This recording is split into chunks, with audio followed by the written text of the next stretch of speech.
it's Sue Stockdale. Welcome to the preview of Series 3 of Access to Inspiration podcast, the podcast where you can learn from people who may be unlike you. This series is even more geographically diverse than the first two series, with guests from Germany, Greenland and Hong Kong, as well as other amazing individuals talking about their work in New Zealand, Venezuela and England. Before I dive in and tell you what we have coming up over the next 8 episodes, I'd like to let you know about the impact that the podcast series is having and the feedback we are getting from our listeners. When we started this podcast at the end of 2019, we wanted each episode to have a positive impact on you, our listeners, and that you would be inspired to do something differently or reflect on your own situation with some new perspective from what you discovered in the interviews. So we asked you, and several of you gave us your feedback. Thank you. I spoke to 2 listeners in particular to hear in their own words how it has impacted them. Firstly, Evelyn from the Netherlands, who particularly enjoyed the conversation with John David Bartow, the astronaut. So I've been thinking about it because there were a lot of little bits of inspiration that I got from the podcast. I loved where he talked about dinner tables when he was growing up, and how when there was a question, someone would run and grab the encyclopedia and they would all figure it out as a family. And I just loved that sense of curiosity and that sense of family, like bringing those two things together. And I thought, I want to use that more. So I've been trying to incorporate that also in my homeschooling, but also even at like dinner table conversations. I have a 4.5-year-old. She's constantly curious about life, but there are so many things that my answer to her is, I don't know. I don't know the answer to that.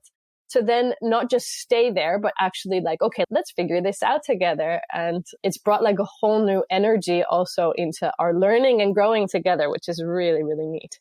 I think a lot of things were unexpected. To be honest, like I'd never really even considered what kind of people go into becoming an astronaut, what kind of people choose that as a career or as a profession. I loved how he said, I think you asked him at some point, like, does anybody fail or does anyone sort of drop out of the pre-program? And he said, well, over the course of all the time that he's been there, only one person has ever dropped out.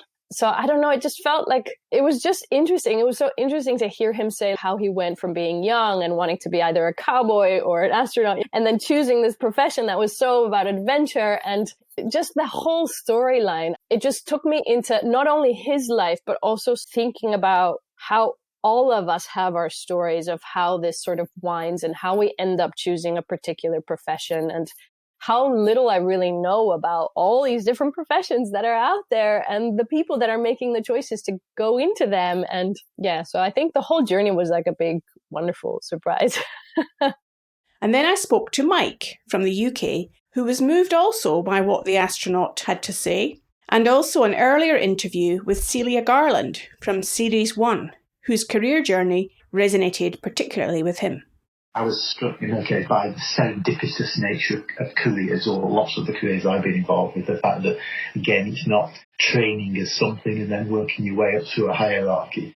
That actually she seized opportunities as they came along. It was the sort of classic brilliant exploitation of the lucky break. And similarly with the astronaut on the more recent series, that actually he'd been a scientist, had been working away in that round. Suddenly an opportunity to go into space comes along, and wow, that opened up all sorts of possibilities for him. In terms of what it made me do differently, I think one minor thing that did arise was a few years ago when I was working away from home, I wrote a comedy screenplay which I then submitted to the BBC, didn't go anywhere, and it just kind of lay dormant. I was quite happy I'd done it, learned a lot in the process. Actually listening to, I forget which one of the Access to Inspiration podcasts it was, made me think I ought to do something more with it. So I did since sent it to a friend of mine who's a writer, and she gave me some very useful feedback, and yeah, so that was one of the specifics that it triggered in me. So something more concrete that came out of it, the astronaut guy, the notion of acting on specific simulations, which obviously is essential in the sort of area he's been involved with. One of the companies I now chair runs hospitals. I thought we ought to be doing some more active simulation. So I think those are things that come to me as I've been listening to the podcast, which I find hugely enjoyable. It's very motivating for us to hear these examples of how the podcasts are having a positive impact. But it's not just the listeners who are learning. For 60% of our guests, so far this is the first podcast that they have ever done. So we're introducing them to a new communication medium and helping them find a way to share their stories, which we are very proud of. We're also trying to improve our service to you.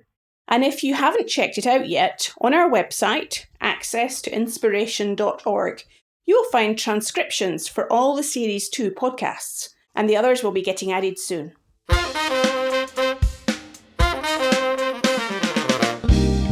So on to Series 3. We will kick off the series talking to Sarah Lang, who is transforming the infrastructure sector in New Zealand in order to make it more representative of the world we live in today, and more appealing to a diverse range of talented people. Sarah's work reminded me of the Dalai Lama quote, "If you think you are too small to make a difference, try sleeping with a mosquito."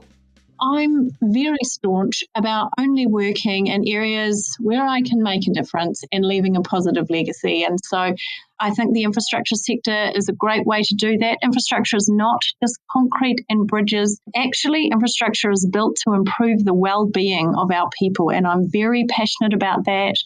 Then there is Virginie Goethais, whose love of running was the impetus for her to set up a charity in Hong Kong that provides sports as a rehabilitation tool for particularly vulnerable refugees and asylum seekers. All you need is a pair of shoes in the outdoors, she says.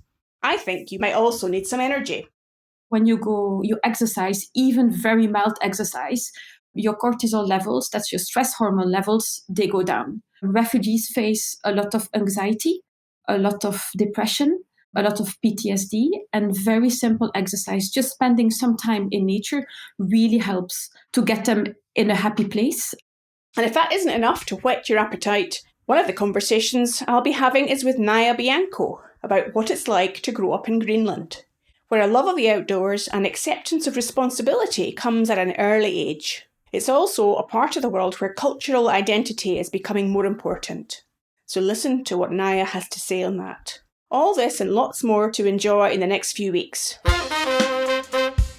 Remember, if you're enjoying the series, please take a moment to leave us a review on Apple Podcasts or tell your friends about us so they can subscribe too. You can find us on Facebook, Twitter and LinkedIn. Just search for Access to Inspiration. 25 minutes of inspiration brought to your device every week. I look forward to connecting with you soon.